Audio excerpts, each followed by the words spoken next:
Even भूतानमध्ये झालेलं आहे, की आम्ही एक योंकाला म्हणून पासाठी चाललो होतो. कारण आम्ही जेव्हा भूतानमध्ये पोहोचलो तेव्हा पण हिवाळा मी म्हणत होता आणि बऱ्याच ठिकाणचे च्या खिंडी खूप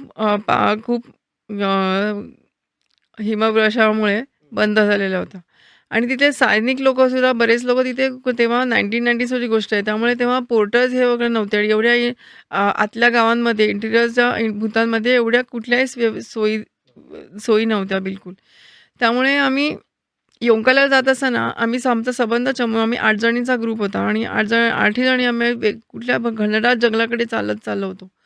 आणि आम्हाला प्रत्येकीला वाटत होतं, की आपण कदाचित आपल्या आपले जे ध्येय आहे योंकालाच्या कदाचित त्या खिंडीकडे आपला हा रस्ता जात नाहीये. पण आम्हाला असं वाटलं, की दुपारी 12:30 वाजता अगदी 2-3 वर्षाची 3 मुलं एका झाडावर चढून बसली होती. आणि त्यांच्या म्हणजे लहान मुलांच्या आवाजाने आमचं सगळ्यांचं लक्ष वरती गेलं. म्हणजे एवढी लहान मुलं आणि त्यांच्याबरोबर कोणीच नव्हतं.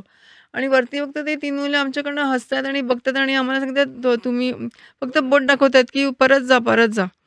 तर आम्हाला समजेना, पण आम्हाला का वाटलं माहिती नाही, आम्ही सगळ्यांनी त्यांच्याकडे बघितलं, आमच्याकडे फक्त हसले ते ती 3 छोटी मुलं आणि आम्ही परत तिच्याकडे गेलो आणि परत परतीच्या रस्त्यामध्ये ज्या रस्त्यावर चाललो होतो तिकडनं थोडं अंतर जाताच एक मोनास्ट्री आली. जिथे आम्ही आतमध्ये गेल्यावर तिथे एकदम एक म्हातारे गृहस्थ होते.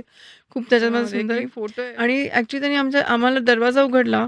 एकही शब्द न बोलता आम्हाला बसायला सांगितलं. पाणी दिलं. तिथला त्यांचा एक सुजा नावाचा गरम चहा असतो.